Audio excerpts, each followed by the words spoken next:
Hello and welcome back to another Popcorn Chat. I hope you guys are doing well. In this video, I'm going to be speaking to you about Rose Glass's second feature film, Love Lies Bleeding. Rose Glass's previous feature film was St. Maud, which I absolutely loved and I still think about to this day. One of the things that I really loved about Love Lies Bleeding was the relationship between Kirsten Stewart and Katie M. O'Brien. They set the relationship up really early on and they just got straight into the story, which I absolutely loved. I thought they were a great depiction of a lesbian relationship on the big screen.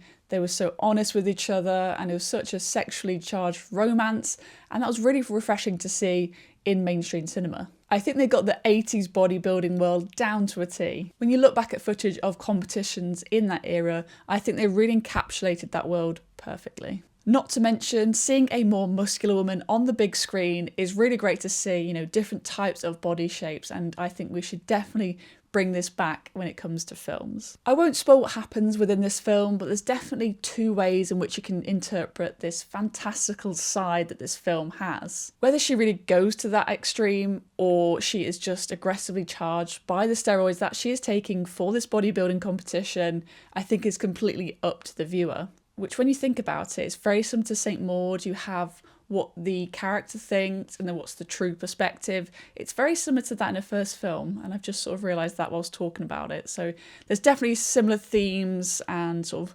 angles in which Rose Glass goes for within her two feature films so far. Either way, I like the added spectacle and it separates it from other films with similar topics such as this. There's a couple of villainous characters throughout this film. One of those is Daisy with the blonde hair and those dirty teeth, and she has her own personal agenda when it comes to wanting to be in a relationship with Lou, and she's willing to, manipulate and try and blackmail them and just stop them in their tracks in order to just have Lou to herself.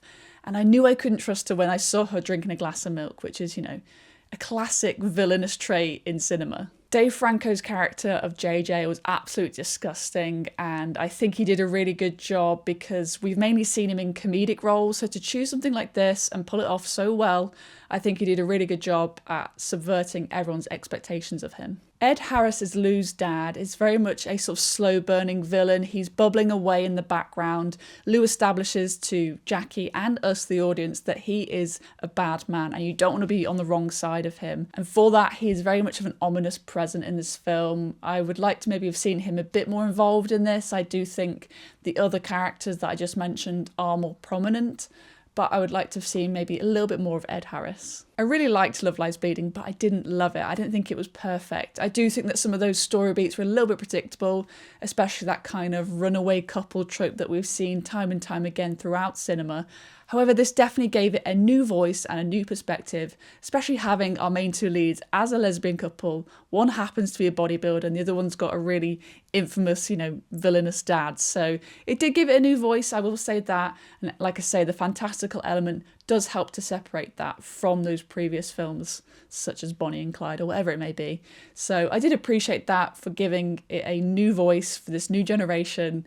It was good fun, but not perfect. If I were to compare Rose Glass's two feature films so far, I would have to say that I much preferred St. Maud. That film was like perfection. I think it's so good. This one just a little bit smudged under for me. But go and check out St. Maud if you haven't already, and watch Love Lies Bleeding, so it's out here in the UK. Thank you so much for watching this review of Love Lies Bleeding. If you have seen the film, do let me know your thoughts down below in the comments. If not, do check it out and hopefully come back to this video and let me know your thoughts down below in the comments. And I'll see you guys very soon for another Popcorn Chat.